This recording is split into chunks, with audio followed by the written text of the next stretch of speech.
Hey everyone, it's great to be with you again today.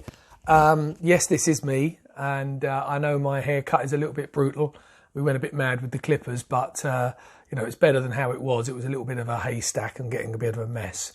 Now, over the next 2 or 3 of my devotions, I want to kind of try and link them together, and I was thinking about what it is that I would talk about, and I was just struck by the power of some 3-letter words that are in the Bible, not 4-letter words, but 3-letter words. And it's amazing. There's some really powerful words in the Bible that just have 3 letters, but they're packed with power and with significance and with meaning.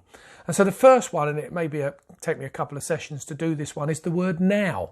It's a really, really powerful word. It carries a sense of imminence. It carries a sense of urgency. It carries a sense of immediacy.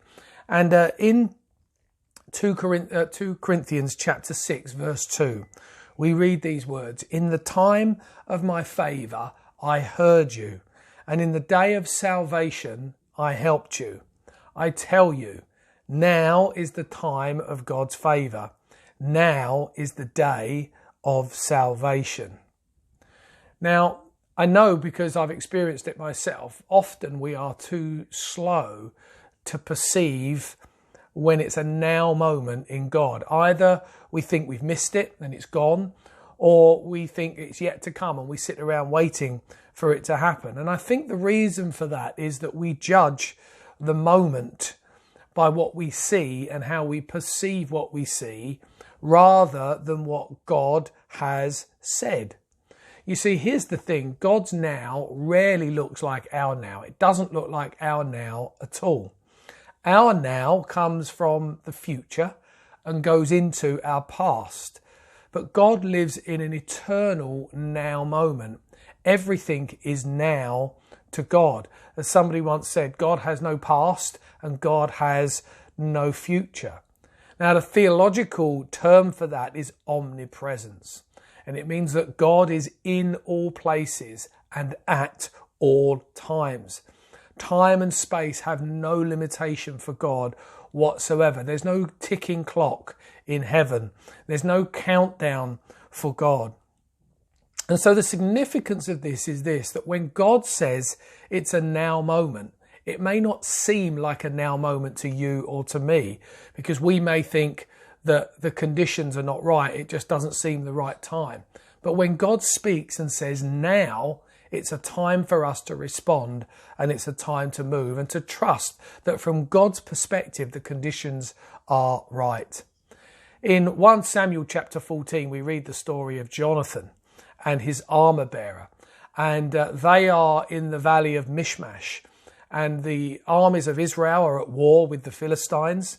And Jonathan has this moment, a now moment in God. And he turns to his armor bearer and says, "Hey, why don't we go down to the Philistine garrison now and let's take them on, and perhaps God will work for us." Now, if I was his armor bearer, I'd probably turn around and say something along the lines of, "What, now? I really don't think now is the right moment. Things don't look as if they are conducive to us going and winning a battle, Jonathan. Surely it's better that we wait until we get reinforcements.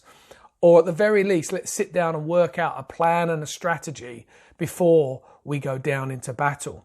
But there was something in the heart of God that perceived the imperative moment of that now in him. Now, was he being irresponsible? Was he being irrational? I don't know. Maybe he was. Maybe he wasn't.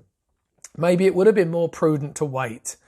But what I do know is this: that he recognized that now moment and he responded regardless of how it looked in the natural. And of course, God gave him an amazing victory. Mark chapter 10, we read the story of Bartimaeus, blind Bartimaeus. Jesus is making his way by. The crowds are huge and they're pressing in, and he's got no way of getting through, but he perceives it's a now moment, and he cries out, "Son of David, save me." and he forces his way through the crowd so that he can get into the presence of Jesus. Now imagine if Bartimaeus said, well, it's a bit too much like hard work at the moment. Maybe Jesus will come by another time. Maybe I'll go and put the kettle on. Maybe next week I might get to see Jesus. But no, Bartimaeus recognised it was a now moment for him. And he responded and received a life-transforming miracle into his life. So what is your now moment? What is God doing in your life now? What is God saying to you now? Does it conflict with how things look to you? Well, it might feel that way, particularly in the lockdown. You might be thinking, well, when we get past the lockdown, when things get back to normal a little bit, when I've got a chance to think again. But I believe that there's some things that God is speaking to you right now, and he's saying, oh, now's the time. Now's the time to step out. Now's the time to invest. Now's the time to move out in this and respond. And so I really want to encourage you today, guys, that don't miss out on your now moment because it doesn't look like the conditions are right. Listen to the voice of the Holy Spirit and respond, and your miracle will come. God bless you guys. Have a great day.